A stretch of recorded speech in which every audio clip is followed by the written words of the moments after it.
韓国に輸出している戦略物資フッ化水素、レジスト、フッ化ポリイミド3品目の輸出管理を厳格化したんですけど、韓国の反応を見ると輸出管理を改善する気がないですね。なので貿易優遇措置の対象であるホワイト国グループ A から韓国を除外することにしました。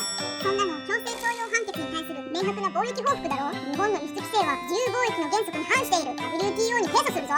朝鮮半島出身のご宗公の問題は関係ないって言ってるでしょ。何らかの報復として輸出規制をし始めたって WTO に提訴するために主張しているのかもしれないけど、報復でもない上に輸出規制でもなく今までの優遇待遇をなくすだけですよ。日本は韓国の経済成長を妨げたいだけだろ。我々は再び日本によって敗北させられることはない。いやもう全然意味がわからない。韓国企業が100欲しいと言ったら100渡していたでしょ。だけど使うのは70くらいで残りの用途の返答をしなかったですよね。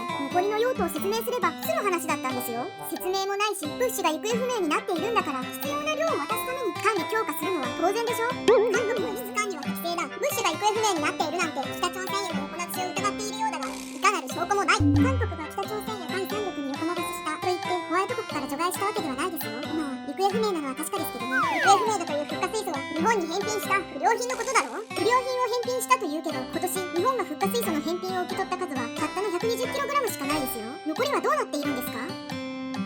今年1月から5月に韓国には約40トンの返品記録があるぞ。そんなに自信満々に言われても困るんだけど、日本に届いた記録には40トンもないですよ。なんで日本にそんだけしかないんだ？知らないですよ。だからそれを調べてきちんと管理してくださいって言ってるんですよ。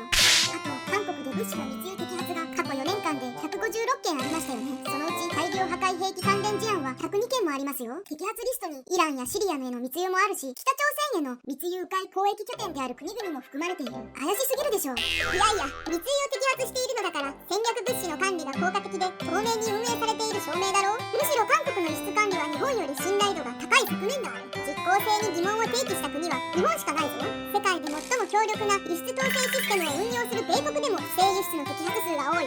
日本の批判は米国の制度を信頼できないと主張するのと同じだ。米国と韓国の摘発が同じく多いという数字だけで同列に論じることは無意味ですよ。輸出管理の全体フローが重要なわけで、韓国はできているのかって話ですよ。韓国は最後の摘発の件数だけで輸出管理が機能しているって言っていますが、韓国での摘発事件の詳細、密輸に関与した企業個人の情報は何も公表していません。密輸された後で摘発したのか、未然に防止されたのかも全くわからない。こんな状態だと密輸した企業だと知らずに取引してしまうし、これからしてしまう日本企業もあるかもしれない。さらに韓国の輸出管理が不十分にもかかわらず、物資の管理会議を定期的に行うこと前提でホワイト国として扱ってきたんですよ。それなのに過去3年間日本が何度も会議を要請しても無視してきたのは韓国ですよ。日本側の担当者が不在で会議ができなかったんだ。日本の担当者が不在だってことはありません。というか今年3月以降に貿易管理の話し合いをすることで合意したじゃないか。そして日本が日程の提案をしてくるのを待っていたら、日本は貿易規制を発表した。そもそも昨年から韓国の都合で会議が繰り返し延期されてきたんですよ。日本が提案してもまた拒否するかもしれないんだから、延期した側が再提案するのが常識でしょ。日本が管理強化を言わなければしらばっくれて無視していたんじゃないですか。全ての物資をどこで使用したのか、密輸の摘発、その詳細を全て説明できないから会議を拒否し続けていたんじゃないですか。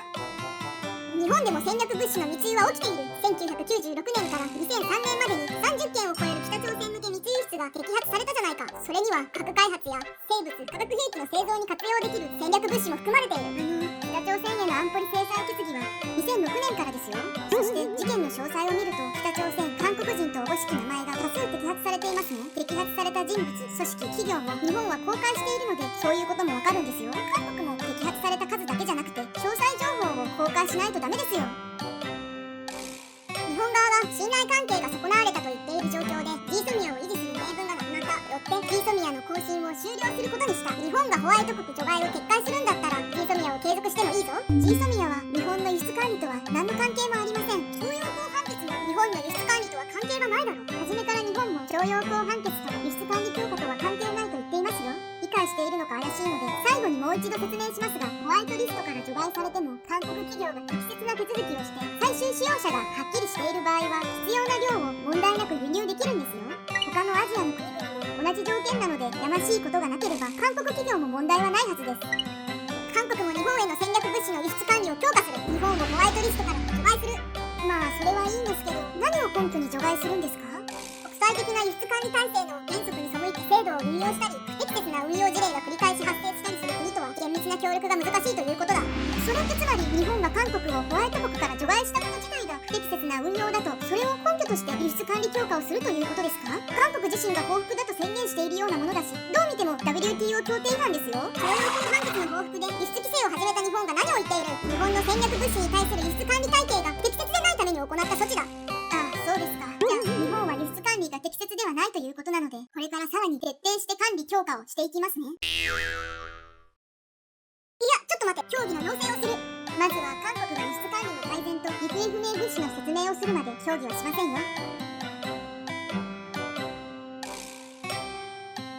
その後韓国は日本による輸出管理厳格化は国際ルールに反するとして WTO に提訴した韓国に対する差別的措置だというのが理由である。提訴された日本は WTO のルールに従って仕方なく協議に応じるのであった。フッ化水素の開発調達にどんどん成功している脱日本だ。